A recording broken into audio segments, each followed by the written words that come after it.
This is a sculpture of legs, and I think it's quite odd. It is definitely an unusual piece of art. Yeah, I think it's quite cool. I think it's trying to make like a strong stance against something. It's as if something has been thrown at them, like a cloth, or they're in a plastic bag, or they're almost trapped. You can't see her face, so it takes away, it makes you look at the whole body.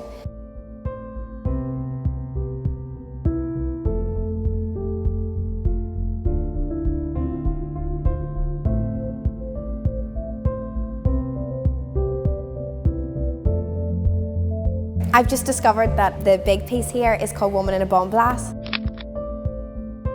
It's almost like frozen an image of what's happening because you obviously don't really see anybody being thrown from a bomb blast. So it's just captured that image and that fear and panic and what's going on in that hectic scene.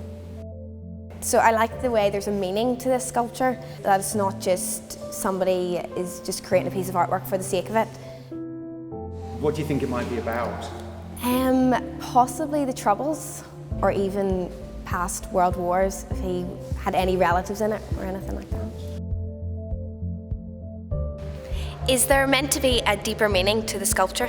Yes, I think the work is about conflict and about particularly how women suffer in conflict. F.E.McWilliam made this sculpture because of a particular event in 1972 in Belfast when the Abercorn tea rooms were bombed and a number of civilians were injured, particularly a lot of young women.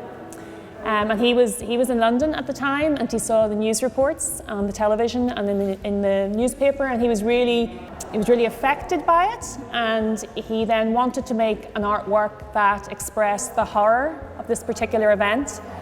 And the Woman in a Bomb Blast and the Women of Belfast series were the result of that desire to comment on the Troubles. It takes my breath away, as it's one picture but it tells me 1,000 words.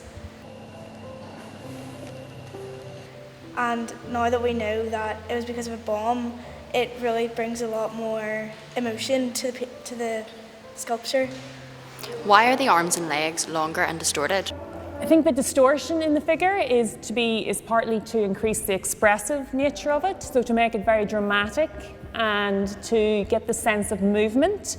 The sculpture is made in bronze, which is a very solid and static material, but the way that McWilliam uses the limbs and also uses the fabric and sort of shows the creases in the fabric adds a sense of dynamism to the work.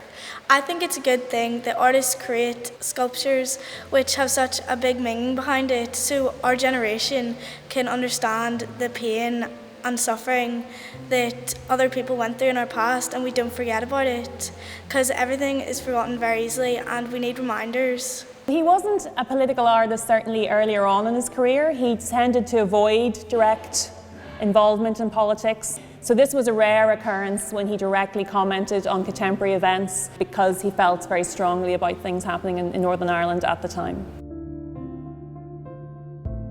They even have a reconstruction of his studio here and all of his work.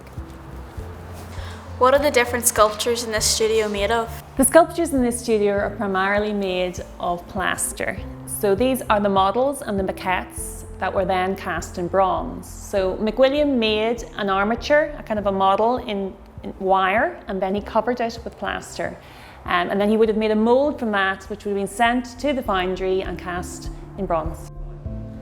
When I think of political art, I would think of murals in Belfast, and that's about like people's beliefs and what they strongly think is right. Whereas this piece, however, it is still political art. It is more about something that's happened to people and they haven't chosen it. I think that's what F.E.McWilliam wanted